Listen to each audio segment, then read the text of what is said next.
I'm going to do a little demo of setting up the Arduino IDE to use the pixel dice library that I just wrote.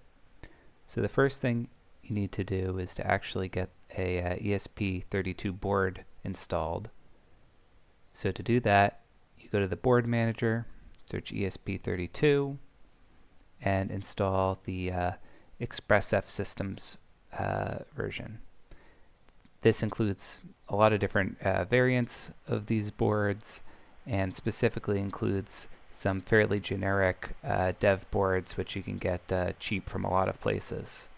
So with that installed, we can then select that our board is going to be a ESP32 board once the installation finishes.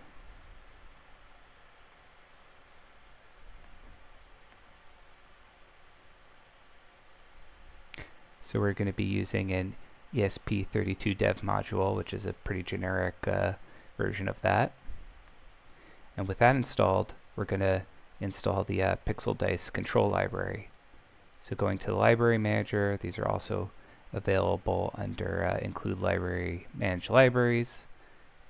Look for Pixel Dice, install the library. So once the library is installed, you can actually see the example projects. So in this case, we're going to be using the serial one. That starts a new window. So this is the example code. Now that we have that, we're going to set the port that it's connected to. And for the web request version, you either need a ESP32 with larger flash, or you need to set the partition scheme. So here, it's down here. The app section would get 1.2 megabytes, which would be too small for the web requests.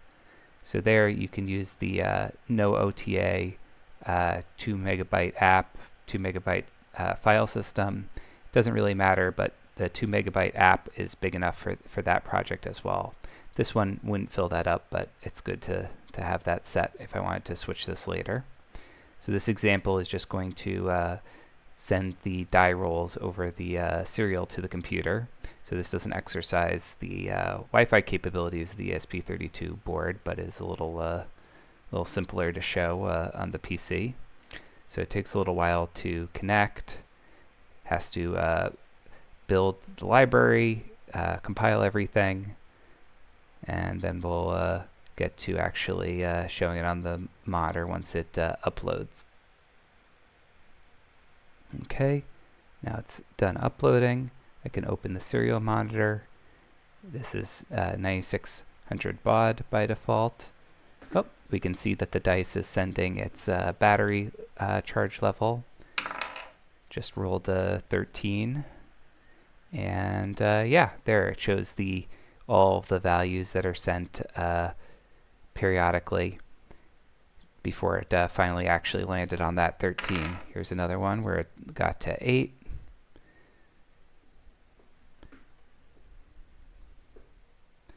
And I can add another dice to the mix. Just turning that dice on. Rolled a, let's see, takes a second to connect.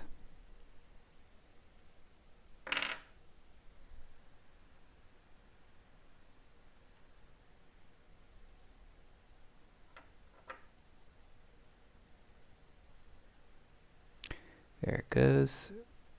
Rolled a 4. And then rolled a 15 on this. So we're getting the status of both dice and the code that is showing this.